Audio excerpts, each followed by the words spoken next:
ব্যক্তি নন, তারা সরে যায় প্লিজ। পিছন থেকে টেলিভিশন থেকে নেমে যান সবাই ভাই, অনুরোধ করছি। এই দাঁড়ান, আপনি দাঁড়ান।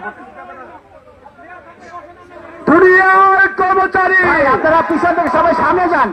এখন লড়াই করো দুনিয়ার মজদুর, এখন লড়াই করো দুনিয়ার মজদুর। নবম পে স্কেল দিতে হবে, দিয়ে দাও, দিয়ে দাও, দিতে হবে, দিয়ে দাও। নবম পে স্কেল দিতে হবে, নবম পে স্কেল দিতে হবে, দিয়ে দাও, দিয়ে দাও, দিতে হবে, দিয়ে দাও। নবম পে কমিশন দিতে হবে, পে কমিশন গঠন করো, গঠন করো, করতে হবে। পে কমিশন গঠন করো, করতে হবে, করে দাও। গঠন করো, করতে হবে। পে কমিশন গঠন করো, গঠন করো, করতে হবে।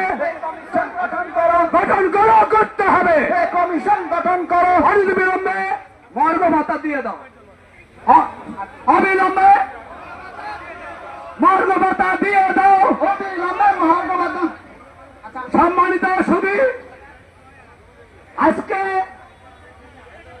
আজকে আমাদের শাহবাগে অবস্থান কর্মসূচিতে আমাদের শ্রদ্ধেয় অভিভাবক জনাব মাহমুদুর রহমান মান্না ও জুনাইদ সাকি ভাই আসলে আমরা তাদের প্রতি কৃতজ্ঞ।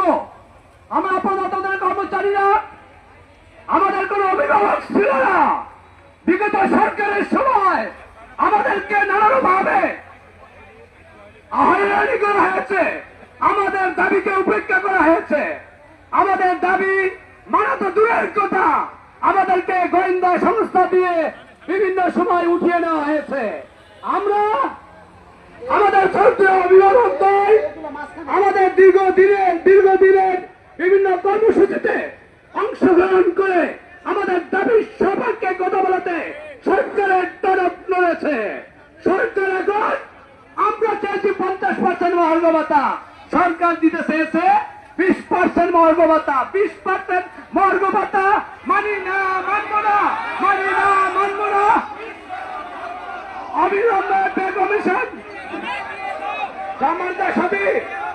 সম্মানিত সুধী, আমাদের সম্মানিত অতিথিদ্বয়ের একাধিক কর্মসূচি রয়েছে, প্রোগ্রাম রয়েছে। এই জন্য ওনারা লম্বা সময় আমাদেরকে দিতে পারবেন না। এই জন্য সবিনয়ে বক্তব্য অনুরোধ জানাচ্ছি আমাদের শ্রদ্ধাভাজন অভিভাবক জনাব মোহাম্মদ জুনাইদ সাকি ভাই সবিনয়ে অনুরোধ জানাচ্ছি তার বক্তব্য পেশের জন্য।